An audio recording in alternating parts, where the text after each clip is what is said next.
Welcome once again to the Radio Conference Call, a podcast by radio people, for radio people, and for folks that love entertainment, enjoy the radio broadcasting industry. I'm Randy Roadz, and very proud to welcome today Northwest radio icon Jerry Isenhart. Jerry, hello. Hello. Nice to have this invitation to be here. Randy, thank you. What a pleasure. Well, Jerry, you know, we've been talking about doing this for a while. Let's bring everyone up to date. What's happening today in the beautiful city of Chelan, Washington? Well, the Lake Chelan Valley is not the same as it was the day I arrived in 1969, for sure. I'll never forget that day, by the way. I stood out on the sidewalk in front of the KOZI studios on Wooden Avenue and on New Year's Day, and probably stood there for an hour and watched the snowfall, and never saw a car go by, and there was not a car parked on the street. And I thought the town anyway, the town was empty. Of course, today Lake Chelan is a hot spot year round, and it's quite the place, but it's certainly a different place. I currently am involved I spend quite a bit of my time kind of doing what you're doing, and that is historical things. I've been digitizing a lot of the audio recordings that we had from 30 years of broadcasting. We recorded almost everything we did while I was at KOZI. And so we had boxes and boxes and boxes of tapes, some of them clearly marked, some of them not marked at all. Some of them on half tracks, some of them on quarter tracks, some at 7.5, some at 3 3/4, some at 15 inches per minute. And a lot of times the box doesn't say anything. And so it's been a time consuming project, but I have hit tapes that are just full of gold. A lot of times they're work tapes where somebody had it up on a machine and they were doing production, and all of a sudden a news story broke. And so they switched over and interviewed somebody about some major news story, and you know what I'm saying. And so if you take the tapes in their entirety, sometimes they're not very, you wouldn't think they were pretty interesting, but if you took the individual components on one of those tapes, a lot of incredible voices, a lot of incredible conversations. So I've been digitizing those. I haven't figured out, with a goal, by the way, to give them all to the museum, but I haven't figured out a good way to catalog them yet. But I haven't worried about it. I figured my clock is ticking. So my job is to try to identify the voices, try to write up a little bit to go with each cut, and then save it in an MP3 file, and then move on to the next one. So that's what I do. And then I have a website called Lake Chelan Cams, which has a live streaming webcam looking up Wooden Avenue. That's just a hobby. And let's see, what else am I doing? Trying to take care of my health. I have an illness that's worse than COPD by about 10. And so I require supplemental oxygen. And so I have been working out. I work out twice a week for physical therapy and trying to stay healthy. And I'm making progress. I'm actually healthier today than I was when it was first diagnosed 5 years ago. So yeah, I'm a happy camper and enjoying my retirement, so to speak. And certainly, Jerry, living in paradise. Oh, it's incredible. That's true. We live in a house that has just a wonderful view out over the town, and it's really private. And I mean, we're very lucky. We live right above the football field and right up from the Apple Cup Cafe, and we're 2 minutes from anything in town. I love it. Yeah, it is paradise. Hey, Jerry, before we start pulling back the curtain on your radio broadcasting career and your ownership at KOZI for 30 years, let's talk about where you grew up. You are from Central Washington, but you didn't grow up in Chelan. Let's talk about that. Grew up in Wenatchee in a large family. There were 3 brothers and a sister and many, many offspring. We grew up at the base of Castle Rock. My parents had 200 acres up there, and so we had cows and chickens and any kind of animal that you could imagine. I had a pet raccoon that slept on my bed and thought it was a cat. I rode horses. I milked cows before school every morning. Went to school with bag balm on my hands and smelled like a farmer boy. And and it's hard for people who know me today to even imagine that because later my life went a long way from there into the world of technology. And I'll tell you about that. When I was 13, I came down with rheumatic fever, and the treatment to rheumatic fever back then was uh, hospitalization, heavy doses of penicillin, and keep the patient not doing anything. So for 4 months, I was in the hospital, and I was taken out of school and seventh grade, and in that period of time, uh, I started listening to the radio because because that was the only thing I could do. So this would be in the late 50s, 56, 57, 1957 actually. And I listened to the radio. And so I listened to KUEN when KUEN was the hottest station in Wenatchee for kids. I listened to KPQ when Dick Woods had a request line on KPQ that was extremely popular. I think it was every evening. I listened to KWMW, which later became KMEL, and interestingly enough, I'll never forget. One day I was going across the dial, and I heard this tone on the radio. I had a Zenith shortwave radio, and I was going across the dial. And I heard this tone. It was just a steady tone, and I kept listening. And eventually, it said, "This is KOZI radio, Chelan, Washington, testing." And interestingly, therefore, I find it fascinating that I was there when KOZI went on the air in 1957. Interesting that KOZI went on the air, by the way, at 12:20, and then later moved to 12:30. And KOZI went on as a daytime only station, and then moved to 12:30 as a class 4. I think 1,000-watt daytime, 250 night. But anyway, to say all that, so my love of radio was fostered in that period while I was sick, and radio became my friend. And I wrote I wrote requests to the radio stations asking to play songs for my friends, and I wrote, I'll never forget writing to a DJ in KGA in Spokane who read my letter. And it was a letter that said, "I am 13 years old and I live in Wenatchee, and I enjoy your show a lot, and I would love to hear from anybody who wants to write me." And I got hundreds and hundreds of letters. And when the announcer read my letter on the air, I actually cried. I was so touched that it happened. So I tell you that because what happened was, as a young man growing up, I learned what it was like to be a listener. And one of the things that I learned from that experience as a young man was, don't believe that everybody knows that it's a beautiful day out there. Some people are inside a room and can't see outside, as I was. And so radio was my eyes and ears. That's how the world came to me, through radio. Well, I wouldn't have known it that I would go on to have a career in radio. That was the last thing on my mind. But I say that in perspective now. That really impacted my life. Now, how did it really impact my life? So while I'm in the hospital and I'm hospitalized, my family, my brother and my dad and I decided to get our ham radio licenses. So we all studied and took our Morse code test, and we all became amateur radio operators.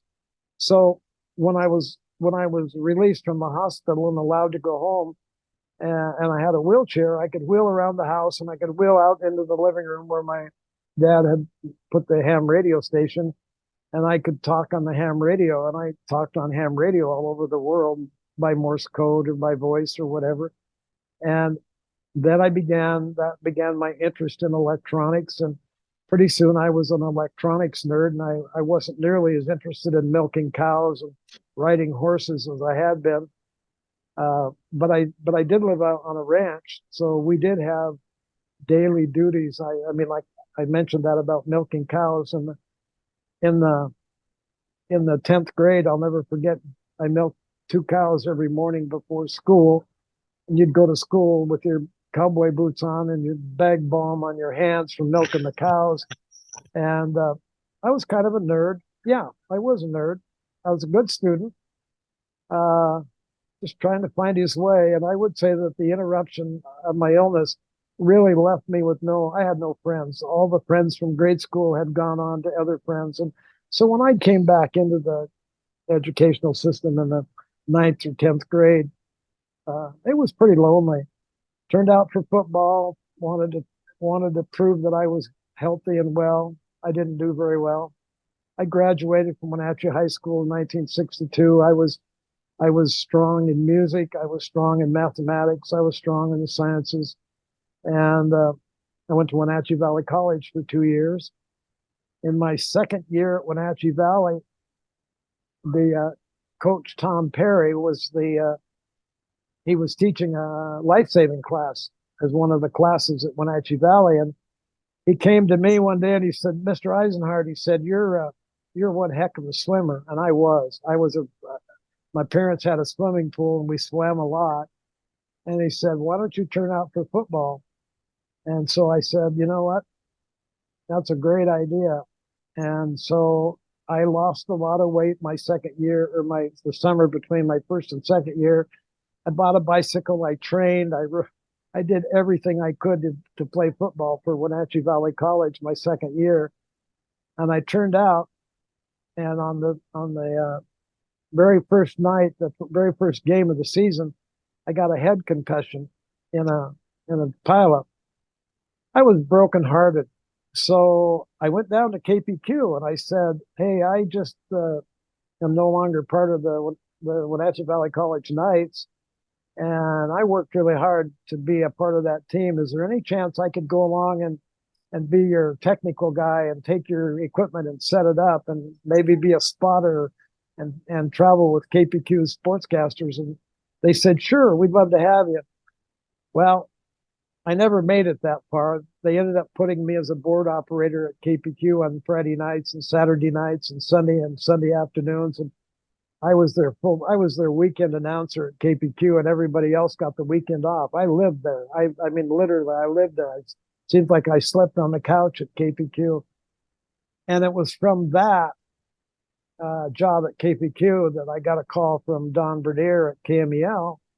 And Don said, "Hey, Jerry, would you like to come over and be a real disc jockey?" And I said, "Wow." And so I'll never forget my very first day on the job at KMEL. It was probably in June, and I went over there. It was a Saturday. The doors were all wide open, and they had a keg of beer out back, and they were all having a party, and they were painting the building. And they just wanted a board operator to play the commercials and play the music. And they told me to keep my mouth shut. And so I did. That's primarily what I did. But I have to laugh because back in those days, that would have been 1964. Jolly Ollie was running a lot of ads for the dances at Lake Chelan, and those ads always had a tagline on them, and like, "Don't forget that's this Saturday night at the pavilion at Lake Chelan, and tickets are 2 for 1," or whatever the tagline was. So I was supposed to read that. Well, I had very little experience in anything, and so anyway, I'll never forget the phone rang, and they asked for Don Bernier, and I heard Don come in and answer the phone, and he was pretty quiet. He turned around to me and he said, "Don't read the tags anymore." So Jolly Ollie had called up and said, get that amateur off of my ads." So that was my very first day on the job. And everybody has a first day. I will just say this, that everybody has a first day. And over the course of, as you began to develop who you are and how you how you become a radio announcer, you kind of create. I just know that the one thing I ended up doing that was the most important thing was I stopped trying to be like somebody else, and I just was me. I just said, you don't have to be a hit jock, a hot jock, or whatever. Just be Jerry Isenhart, just a friend on the radio. And I used to imagine that I was just talking to one of my best friends, and I would have a one-on-one conversation through the course of my program. One of the one of the things I will say that Don Bernier told me about my particular time at KMEL as a disc jockey was, he said, Jerry, you put together an incredible show. And I said, why? And he said, you have a good ability for balance of music. And he said, you mix the music well. You mix the tempo, the key, the music key of the music, the style, and you mix it together and you make it flow. And I would agree with that, if somebody, and that's one of the things that's wrong with automation, is there is no, well, there may be today, but there certainly wasn't in the early days of automation. There's not a real sense of, nobody sits down and says, this song really goes back to back with this song. And I'll make these two songs lap over each other, and I'll make a segue will be a killer, and I'll have some good comments to go in on top of the music. You don't see much of that in today's radio. Whereas back in the 60s, that's the style that radio was. And so anyway, I became a radio announcer at KMEL, and then I became a copywriter, a newsman. We all became newsmen. And I attended a lot of meetings and wrote news stories, and then I liked it. I really, really enjoyed it. So I think I spent, a year and a half at KMEL. I can't remember exactly. And then I went off to University of Washington to continue my education in the sciences, math and physics. And frankly, I immediately flunked out. And so I didn't even finish the semester. So before I did flunk out, I withdrew and I went back to Wenatchee, and I went back and worked at KMEL. I went back to Wenatchee Valley College, and then the following year I transferred to Pullman, and a very, very interesting thing happened. I was still destined to be a science and math and physics major. Those were my strong points. And I had gone to register at WSU. Back in those days, you registered with computer cards. So I had met with my new counselor, whatever, academic counselor, and we had worked out how I could graduate in 2 years and what courses I had to take. And so he gave me all the computer cards, and he said, now take these up over to Bowler Gymnasium and turn them in, and you'll be a registered student, and you'll have 2 years, and you'll graduate with a degree in the sciences. And I said, thank you. And so I walked out. I walked up from that building on the campus, and I walked right through what was called Arts Hall. Arts Hall was where the KWSU and the Department of Communications was located. It was on a kind of a grassy slope, and a beautiful old building. And as I'm walking up this grassy slope, and I'm thinking of, do I go around the building or do I go through it? A friend of mine from Wenatchee named John Lindsay stuck his head out the door, and he said, Jerry, what are you doing at Pullman? And I said, oh, hi, John. I said, I just came down. I'm registering. And he said, in communications? And I said, no, I'm going to be doing math and physics. He said, well, let me come on in. I'd like to give you a tour of the Department of Communications. So he took me in. He went down the hall. He knocked on the door. The chairman of the College of Communications was there. His name was Colonel Mott. And John introduced me to Mr. Mott, and then John basically left, and Mr. Mott gave me a tour of the facilities and talked to me, and then sat down and talked to me for an hour in his office. And he said, asked me about my background and et cetera, et cetera. And he said, let me see those registration cards. And I handed them to him. And keep in mind, he's the director of the College of College of Communications, and he has the ability to waive anything. And anyway, he went through my registration cards, and he basically, like a poker dealer at a table in Las Vegas, he handed them back and he said, "Mr. Isenhart, welcome to the Department of Communications. You'll graduate in 3 years, including with a major in communications and a minor in math and physics." And so that's how I became involved in the Department of Communications. Well, immediately, because of my background, on-air background, I had more skills than 90% of the students at the campus. So I was immediately put on the air to do different things, to do the news beat, whatever, on KWSU. And pretty soon, there was a group of us, about 10 of us, that all had commercial broadcast experience, and we became really good friends, and we were called the Mott Squad. Steve Montgomery would be one that you would know.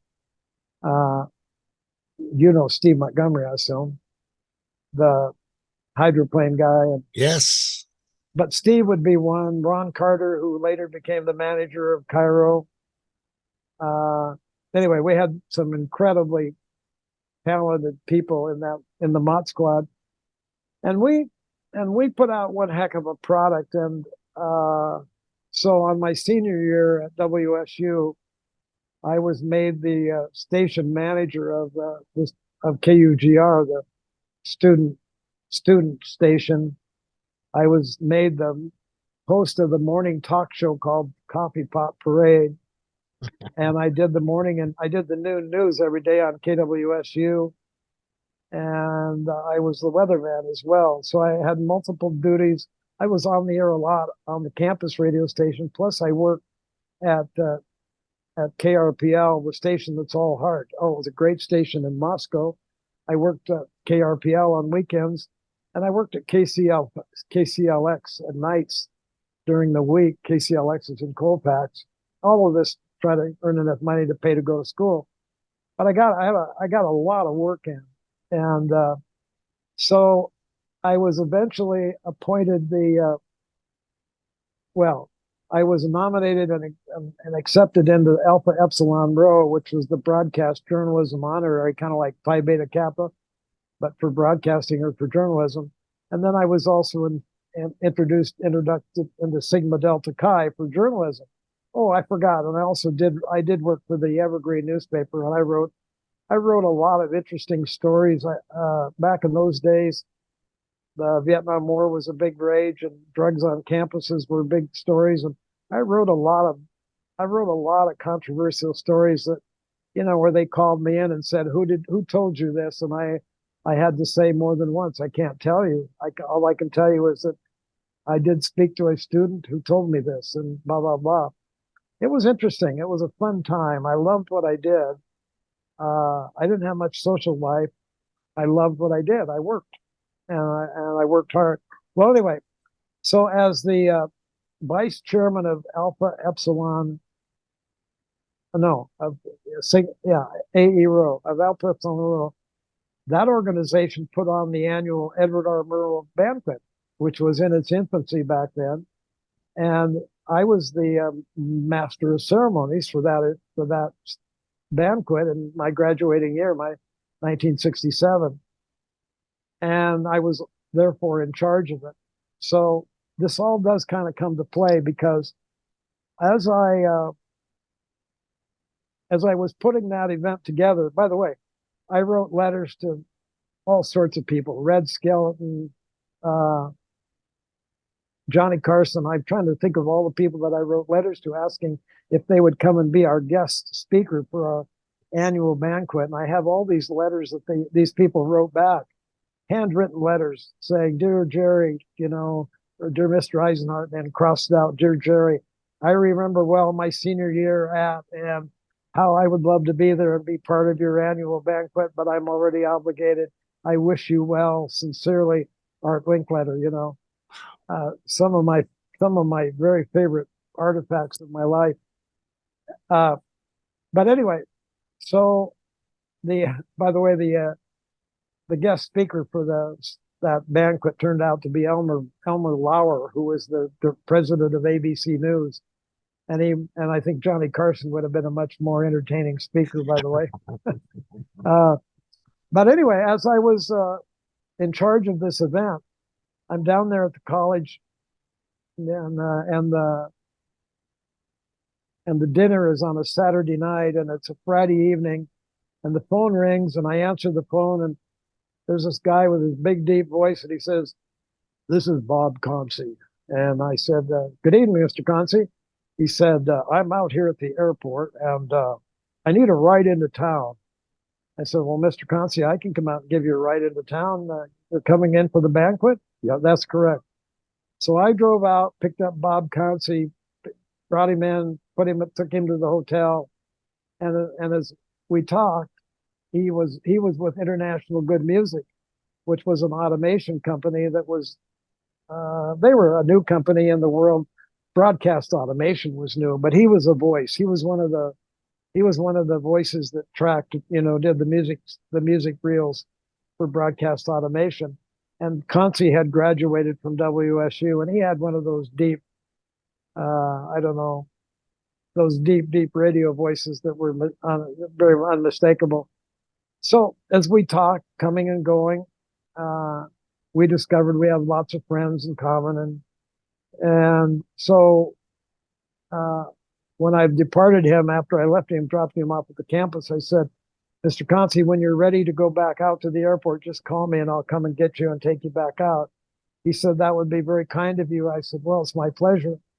So I did. I gave him a ride back out when he called me. And on the way back out, he said, "Jerry, have you ever thought of working for a company like ours?" And I said, "Well, no, I haven't. But I said, I do have a fascination with electronics," which I did because out of my days in ham radio, I had built many, many, many devices, electronic devices. And Byquist and I at KMEL, we did a lot at KMEL to modify that and turn it into a custom studio for a couple of young kids that wanted to be disc jockeys. So yeah, I had an interest in. I thought, why not? So I ended up flying to Bellingham and interviewed, and they offered me a job. And despite the fact that I had been offered as a senior, offered jobs at KHQ in sales and Cairo in news. I mean, I had some really good job offers. Craziest thing in the world. I mean, it's hard to explain why. I took this job as a field engineer, and I traveled across the United States installing and training broadcasters and stations big and small on how to make their broadcast automation systems work. So I was in big stations like WPLO in Atlanta, Georgia, KSDP in Minneapolis, St. Paul, you name it, the largest stations in Los Angeles, New York City, Chicago, and some of the smallest stations in the Deep South. And at a time when the Deep South was in deep turmoil, if you recall, I don't know if you recall that, but our nation was going through a real civil disorder, a racial, cultural disorder. Do you recall that at all? Oh, absolutely. Not 64, somewhere 65, in there. Yeah, 65. Yeah. And as it turned out, I was in Raleigh, Durham, North Carolina, and I was waiting to carry. I had 2 suitcases. One carried all my equipment for my work, and it was very heavy because it was tools and parts and the things I needed for the automation system, and the other one was my clothes. So I had 2 suitcases, and I was racing down the corridor trying to catch the plane in time, and there was some kind of a racial social disorder going on in the hallway. And some guy grabbed me and slammed me up against the wall, asked me what I was doing there, and anyway, to make a long story short, that was the beginning of me wondering, small town kid from Wenatchee, Washington, maybe out of his territory. So I ended up spending Thanksgiving in Atlanta, Georgia. And that was that was the day of the Cougar Husky football game. And there I am, and the company won't fly me back to Washington for the weekend.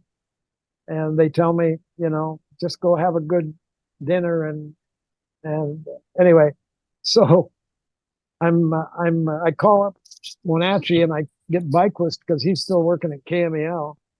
And I say, hey, Steve, plug me into the Cougar Husky game. And so he plugged me in so I could listen to the Cougar Husky game. And I laid down on my bed and I listened to the Huskies whomp the Cougars. And I actually fell asleep eventually and didn't ever hear the end of the game. And I woke up. I woke up on my bed and I heard to the dial tone in my ear. The phone was, and I hung the phone up and I laid there on the bed and I said, "Wow, this is not what you thought you would be doing with your college education."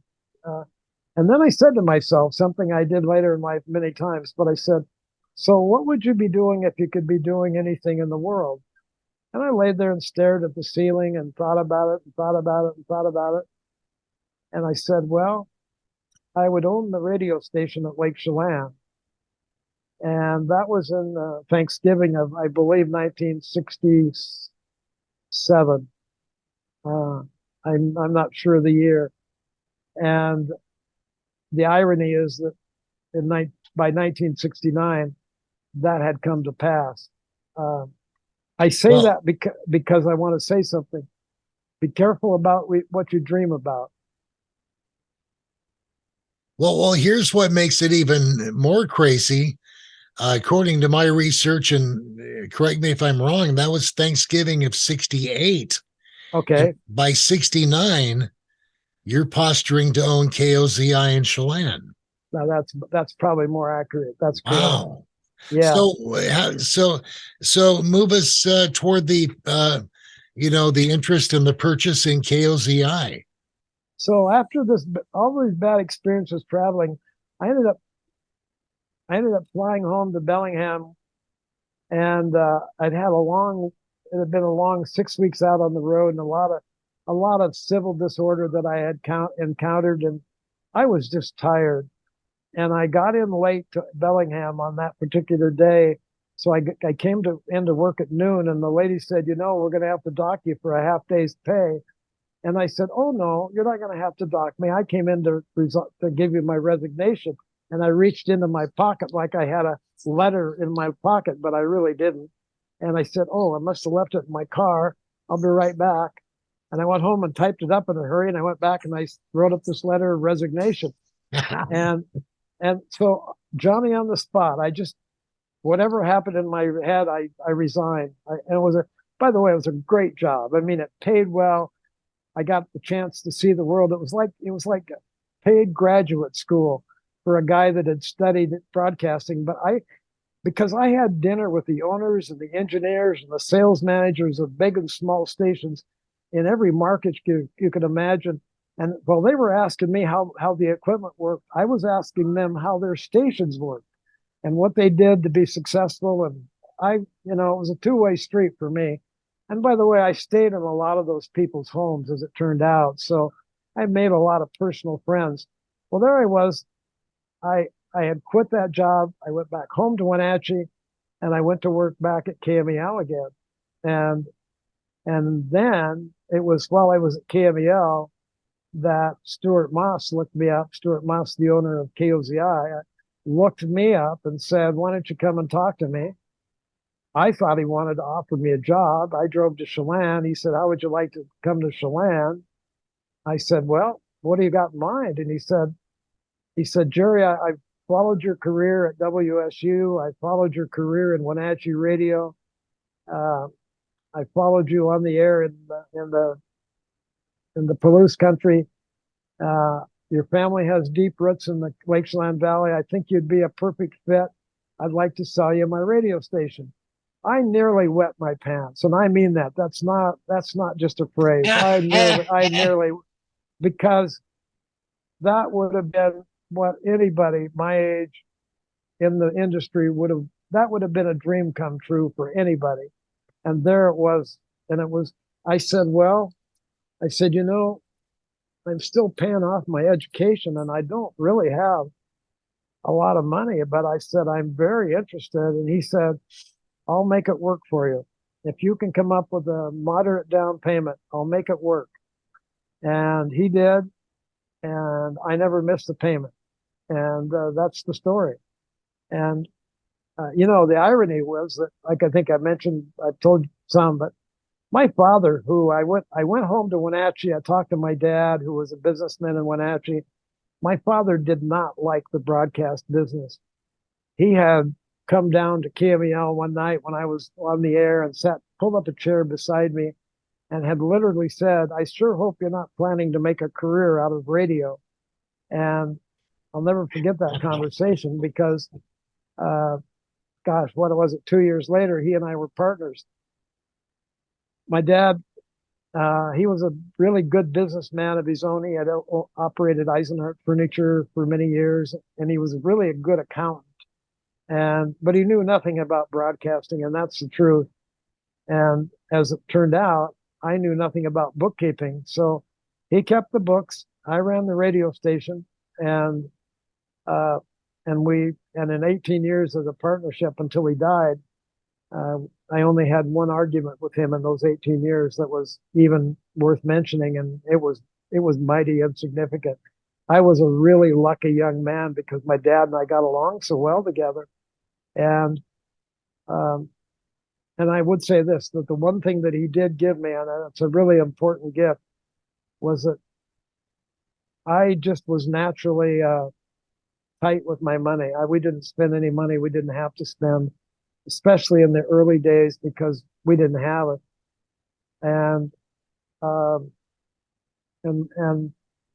But I was very creative I was very creative in terms of what we could do. And then I was also, I love it because it was one of my favorite things to do was recruit. And I was constantly recruiting people to come and join me. So Steve Byquist was the first guy who came to join me. And Steve Byquist was had about the most talent of anybody I've ever known in broadcasting. There's lots of people, but Steve right there at the top of the list. And so Steve and I together made an incredible combination, and we hit it off well. And so Steve came to Chelan about 90 days after the sale had closed. Oh, okay. So we negotiated the purchase in 1969. We submitted to the FCC, and it was approved on December 15th, 1969. And so theoretically, I took over on December 16th of 1969.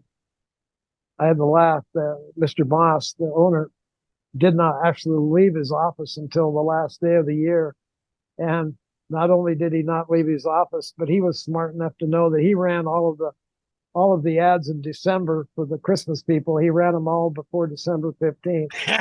So I ended up with a month of December sales that were pretty minimal. In the first year of sales, I'm trying to remember, KOZI sales in 1970 were like $3,300. And no, let's see, that's not correct. 3,300. That must have been monthly sales were $3,300, and annual sales were like 35,000. They were pretty minimal. Wow. By the time we sold in 1999, we were pressing $1 million in sales. So we had an incredible journey of growth, and interestingly, a lot of that growth was with the AM only, with just KOZI AM, and then we built KOZI FM in 1982 and turned it on, and then we began that process of expanding the signal through translators into outside markets. Brewster, Bridgeport, the Methow Valley, then a translator in Wenatchee, a translator in Omak, until we actually became a kind of a regional signal. And then the other thing we developed was the Second Cup of Coffee program, which, as you might have figured out by now, Nyquist and I were working one day up on Chelan Butte trying to get some of our equipment working, and we were driving down the hill and talking about things we could do to increase listenership. And I said, Steve, let's do a talk show in the morning. And he said, he said, I don't know. I don't think anybody will listen. I said, well, let's give it a try. I'll tell you what, if you'll answer the phones, I'll do the on-air side. I'll take the calls and talk to the people. And I'm just curious enough that one of the things I can tell you is that the new boys, we were called the kids, the new kids in town, there were no stupid questions. And that was really wonderful because we could ask anything and we weren't stupid because we were new. And so we could actually dig into some of the old community sore spots and not really be seen as digging up dirt, but being more curious about, I've heard these stories, which one's true, etc. And so Second Cup of Coffee started in 1972, on the January 1st of 1972.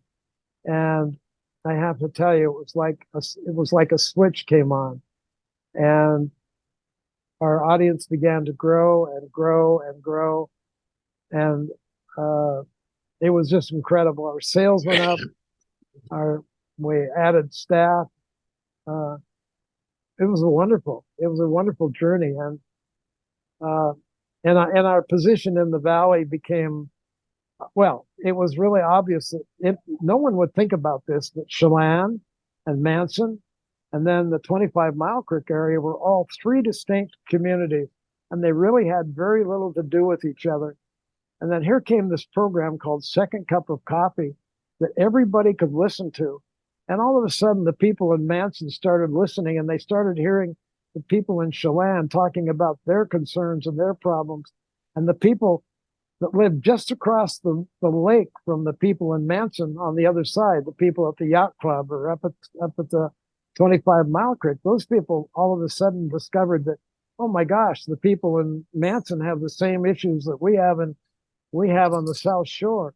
And what we ended up doing was we ended up drawing the community together as a community, and the community became, I do think it's one of the reasons that even to this day, the Lake Chelan community has not been adopted by Wenatchee like Kashmir got adopted by Wenatchee, for example. Does that make sense to you? It does. And Jerry, let's set the tone for those that may not be familiar. Second Cup of Coffee, or as we call it now, Second Cup even. The program still runs to this day from 8:45 until 10:15. It's buy, sell, trade, rant, and rave. Pretty much an open forum for listeners to call in. And, for you to start that in 1972, and I think we still have the same theme song for it. Pretty much. Actually, the very first theme song was probably The Percolator. And then I can't remember, we had another theme song in between there. And then we bought that jingle package that had the theme song that we use now, and we've used it ever since. Which, by the way, we were looking for station identification, things that would make us stand out. Jingles were pricey, and it was hard to find really good jingles. And one day, Steve and I were sitting in on the production room listening to sample jingles from every jingle company in the world, and you kept hearing WABC, WABC, and the light went on in my brain, and I said, Steve, it's Radio Lake Chelan. I knew it. And I said, that's the answer. And because one of the things that we had discovered was when we called ourselves KOZI Chelan, the people in Manson didn't like that.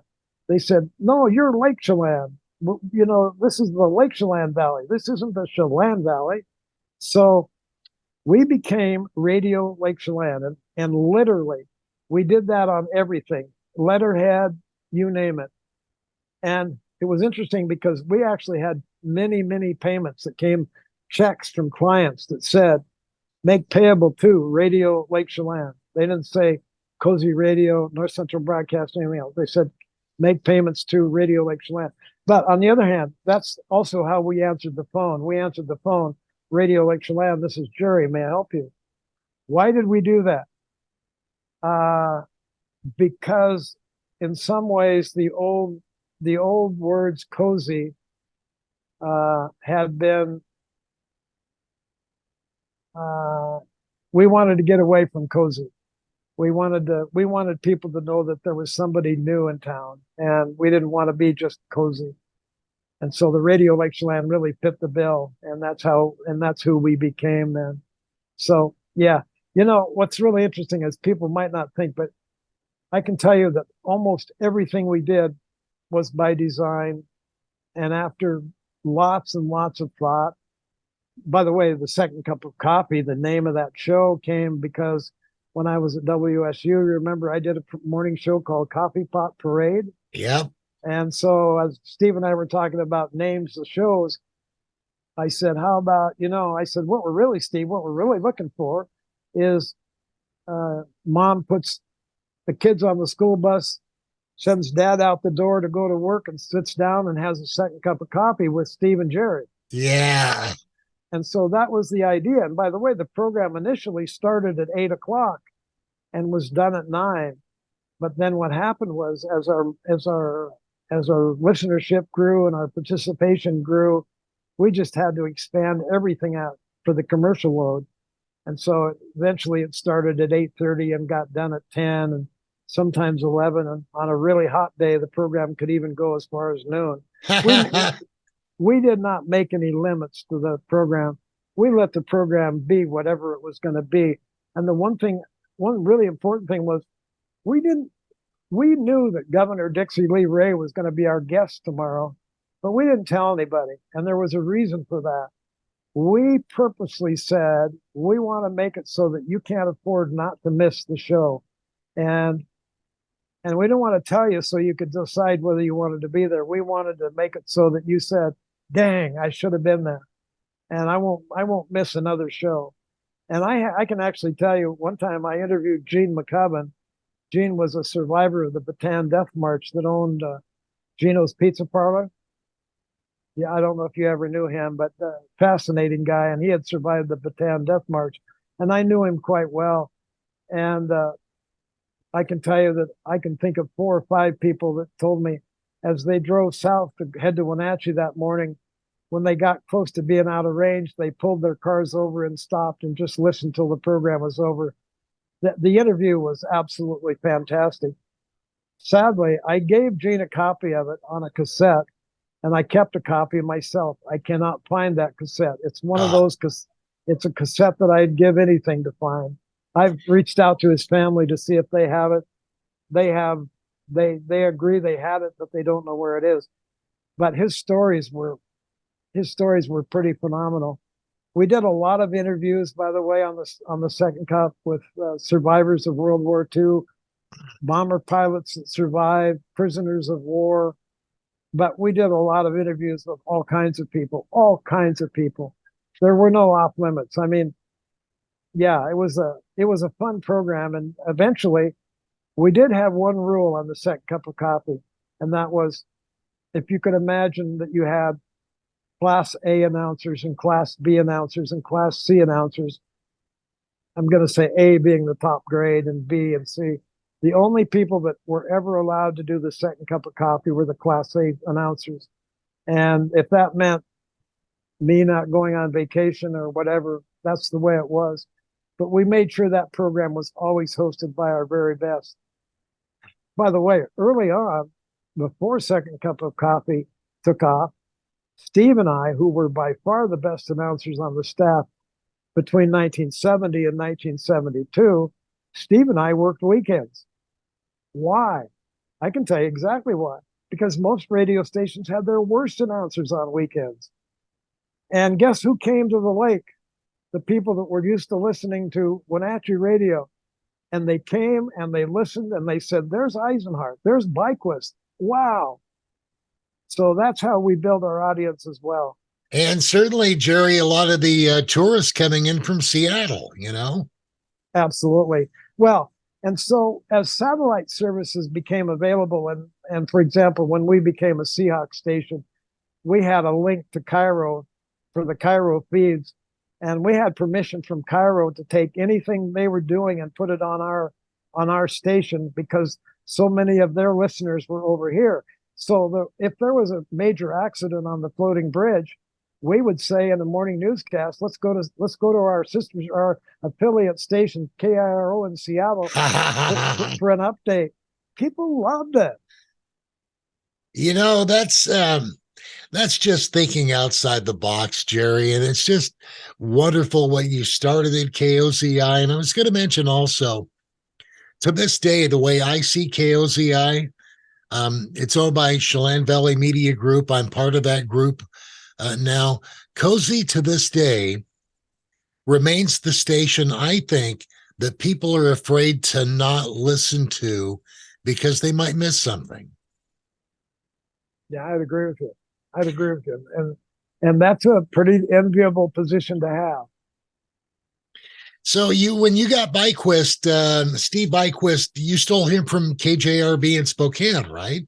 Kind of. Steve had been at KJRB and had gone down to take his first class radio telephone to get his first class. He'd gone down to Ogden, and every radio guy in that era knows what Ogden was, but Ogden was the school of broadcasters where every good announcer, in order to get a job at KJRB or KJR or KOL, you had to have a first class radio telephone. Yeah. And Ogden had this cram course that you could go down and take in 90 days. And so Steve had gone down and gone to Ogden to go to school. And so I called him and he said, hey, I'm going to be graduating here in 30 days. Why don't I come up and let's take a look? Well, he came up and he never left. He just said, let's do it. And it was wonderful. And Steve, like I said, you kind of have to go back in that period of time that Steve and I worked at KMEL. We had already messed around with mobile news units, and we had purchased CB radios and modified them and made them into mobile news units so that we could go out and cover the news stories in Wenatchee on KMEL. And so we did. We covered the grass fires on the slopes of the Castle Rock and Saddle Rock and Birch Mountain, etc. And so Steve and I had become pretty adept at being able to anticipate what each guy would do in that situation, to the point that when there was an event, we knew who would go where and who would do what, depending on what time of the day it was, etc. So when we came to Chelan, one of our first objectives was to get two-way radios. And so we ended up buying some two-way radios that we put in to give us the mobile news units up here. And they were a much better quality than the CB radios. Well, that business, by the way, and we developed our system on top of Chelan Butte, which gave us this incredible range. You could talk, a KOZI mobile news unit could talk from Omak, could talk from Ritzville, could talk from Moses Lake, could talk from Wenatchee, and could talk from Stevens Pass and Lake Wenatchee, and could talk from Stehekin. So you have to understand that all of a sudden we had the capacity, this was before cell phones, but we had the capacity to put people in the field who could call in from these distant places live. Well, people became interested in that. And so they wanted a radio system for their ranch or their business that could do the same. So I started another company called Radio West, and Radio West got into the two-way radio business, and we sold two-way radios. And every time we took a trade in, we put it in somebody's car, some employee's car. By 1980, I will tell you, we had probably 40 mobile news units in the field in this valley, of which 8 or 10 were employees, and the rest were in school buses, the mailman, the sheriff, you name it. Anybody that had a room for a two-way radio in their car and wanted one, we put a radio in their car, because that gave us 40 mobile news reporters And on a Sunday driving to Wenatchee to go shopping, somebody would call in and say, hey, you should know there's rocks on the road just south of the tunnel. Or I just saw a terrible accident. I'm not sure what's going on, but you want to check it out. Or Mount St. Helens has just blown up and there's ash falling everywhere.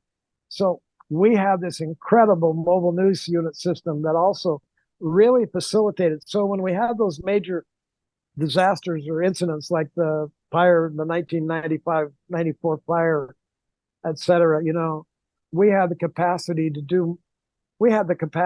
be there wherever there was with. And by the way, we also had good people, because let me put it this way. I'll never forget one time, came to work one morning, and as I'm driving in, I noticed that there are 50 cop cars at the police station. So we called over there to say, hey, what's going on? And they said, oh gosh, could you sit on this for a little bit? We're getting ready to make a drug bust, and we'll call you as soon as it's over. And we said, oh, sure. We don't want to ruin you. So we sat on it. We didn't say anything. And they went out, they did their drug bust. And literally, Joe Collins, who was the sheriff then, you could almost hear the doors closing on the van as Joe Collins called in from the top of mountain up the top of Union Valley, saying, well, so deputy sheriffs here in Chelan County have just done the biggest drug bust in the Lake Chelan Valley in the history, blah, blah, blah. And you could hear the doors clanging and there we have the sheriff live on the scene. Who else had that, Maybe, okay, because keep in mind, this was before cell phones. So we were using our technologies to make, it was just incredible. And we were well connected to the authorities, the school buses. Hey, this is bus 7 out on the South Shore, and I'm running an hour behind. So tell all the kids up at 25 Mile Creek, tell their parents not to send Johnny out until 10 o'clock instead of 9 o'clock, because I'm running late this morning. So that's why people listen, because we were the heartbeat of everything that people needed to know. And Jerry, a couple of things. We're going to have to make this a two-parter. I've got a commitment coming up in about 20 minutes, but I wanted to cover a little bit, about your time at KOZI. Number one, before I ever set foot at KOZI in Chelan, I always heard, and the reputation was, everyone on staff and beyond is an extension of the news department. Smart. Yeah, I promise you, when you hired a secretary, one of the things we did was we had her go in and record. And she would say, why am I recording? I'm just going to be the secretary. And I would say, because I don't want to hire somebody who can only be a secretary. I want to hire somebody who can be an announcer someday. Because the longer you sit at the front desk and answer the phone, you know more about this community than I will. And I want you to be able to go in and go on the air and say, this is what's going on. And I want you to be comfortable with it. Well, once they got that in their blood, then they wanted to be salespeople. And so it was a self-generating process. And yeah, it was, like I said, everything was by design to that degree. I just understood the dynamics of people. People wanted to, well, some people didn't, of course, but most people wanted to be part of the action, and it was fun. Hey, Jerry, as we do wrap up part 1 today on the radio conference call, do you mind discussing some of the main personalities that you had over the years at KOZI? Steve Byquist, Radio Red, Jennifer Martin, Scott Rusk, a young man that graduated from Chelan. Who are some of the great folks that came through KOZI? Well, it's really wonderful you asked, because you're absolutely right. KOZI was a series of incredible people that just kind of came in a timely manner. Byquist was number one, and so the Byquist-Isenhart combination was the real foundations that put it all together. Shortly thereafter came Scott Brundage, who was Mr. Golden Voice, and he was an extremely outstanding broadcaster. He wasn't a top 40 disc jockey by any means, but he was so credible and such a good announcer. Oh my gosh, Scott he just fit into our organization in so many ways. Then came Wayne Wright, and Wayne Wright, who later went on to work at KPQ and then Chelan County PUD. And Wayne was with us for a few years. And Wayne was just like everyone else, just a guy of incredible integrity, a fun guy, a humorous guy, a creative guy, and very talented. And obviously went on to KPQ and did well, and then went from there to Chelan County PUD and worked with Claire Tribble for the rest of his career. I'm very proud of Wayne. He's one of our really good graduates. We had another guy named Frank Bowl who came from Grand Coulee, and Frank was a sportscaster. Frank went on, by the way, to become the voice of the Notre Dame, whatever they are, and worked in a TV station. And I have pictures of the billboards with Frank Bowl's picture up on the billboard, don't miss it, Frank Bowl in tonight's game, or whatever it was. He became a East Coast sportscaster of incredible skill, but he was on TV, but he was really good. Frank Bowl, like you mentioned, Scott Rusk. Scott Rusk showed up in the mid 70s actually, and came as a student on the student program, and he wanted to just hang out. And we said, that's great. So you come in after school, and we want you to empty the garbage, and we want you to change the ribbons on the teletype machine, and we want you to rip the wire, and let's see what else. And I think eventually then we had him do board positions like nights for ball games. So he was a board operator. Well, Scott was a natural. He was just more than a natural. There wasn't anything we could give him that he couldn't master, and he was very good at it. So within a year, Scott was on the air as an afternoon announcer, and I have to tell you,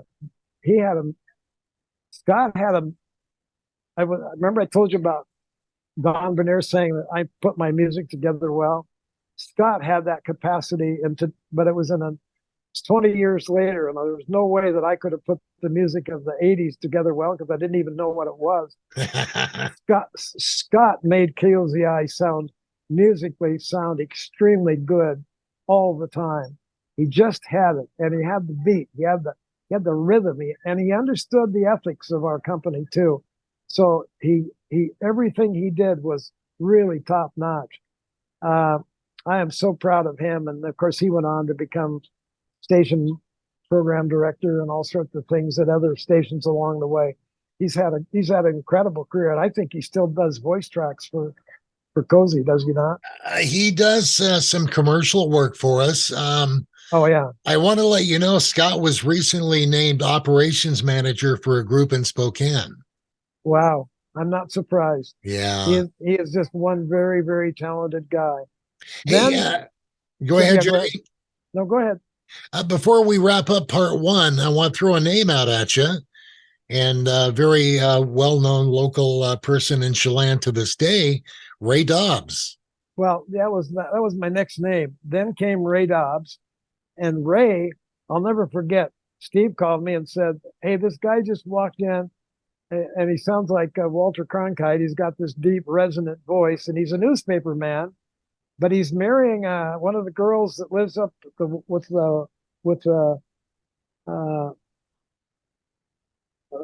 anyway, Watson's Resort, or not Watson's, but anyway, marrying a daughter of one of the long-term families up here, and they're moving here, and he's looking for a job, and he's never worked in radio, but I had him cut an air check while he was here. You got to come in and listen to it. Well, I came in, and Steve and I sat down and listened to it, and we said, oh my God, this guy is Mr. Golden Thrill. Well, he had been a very, very successful salesman in the San Jose area in California. So sales was a natural to him, and radio was a natural to him. In fact, it was the poor people in California had never used the best part of Ray Dobbs, because the best part was all of it. And so we just kind of got out of Ray's got out of his way and turned him loose. I will tell you this though. So Ray was hired as a salesman, and our staff size is probably 6 or 7 by that time. And Ray came into me a year later and he said, "Boss," he said, "I have a proposal. I'm going to Wenatchee now, and I'd like to be able to put my name on a business card that says Ray Dobbs, sales manager. I don't want a penny more. I don't want you to pay me more, anything. I just want you to pay for my business cards. But I'll make you a deal. If I don't raise our sales by 15% at the end of a year, I'll eat my hat. And if I do, you'll give me this bonus," or whatever it was. And I said, "You're on." Nobody could lose. Ray, that was the best decision I ever made. And I'll tell you why. Because it was a decision that I then learned was the most important thing I could do in my role at the radio station. And that was hire good people and get out of their way. And I got out of his way. I got out of Byquist's way. I got out of Brendage's way. And then from then on, the people we hired, the only thing I really provided within the framework of the radio station was the the ideas. You can see that I was the idea man. But in terms of the people that actually made those ideas come to life, Ray would come in to me and say, "Hey, boss, I'm going to go see North Central Chevrolet, and I'm stymied because can we brainstorm?" And he and I would brainstorm. And I'm just that wacko that I would throw out 10 or 15 crazy ideas, and he'd come back and he would have sold one of them. So that's the way we worked. I was a good idea man. He was a great communicator. He wasn't afraid to go to make the good sales. And Ray had a lot to do with our success. I just say that more than you could ever know. And then the other one is that he gave us balance because we had Byquist, we had Isenhart, we had Brundage, because by that time Wayne Wright had left, and now we had Dobbs, and we had 4 really solid people, and they were all equally strong in different ways, but as a combination, rock solid. So then later on, we had people like Dennis Rahm, Dave Harold joined us for a while. I'm sure I hate to do that. There were no doubt others, but yeah, we were really blessed. I had a theory. I did have a theory in my approach. I was always recruiting, even though we didn't have room. And I hired more than one, Dennis Rahm. I hired Dennis Rahm and I didn't have room for him. And he came to me and he applied for a job. And I said, "Dennis, I don't have a slot for you right now, but I'm going to give you one. And this is what I want to have you do." And my theory was he'll pay for himself. I don't have to worry about that. I just have to get out of his way, give him the opportunity. And I made him sports director in a way that was completely new. And he took our sports from being 30% of our revenue to 50% of our revenue, or whatever it was. He was phenomenal and a great broadcaster in every way, great salesman, great team player. Jennifer came along and worked with Steve on the air. That was a chemistry that was very, very timely, came at a really important time. Steve was like me. He needed the fire that Jennifer could build underneath him.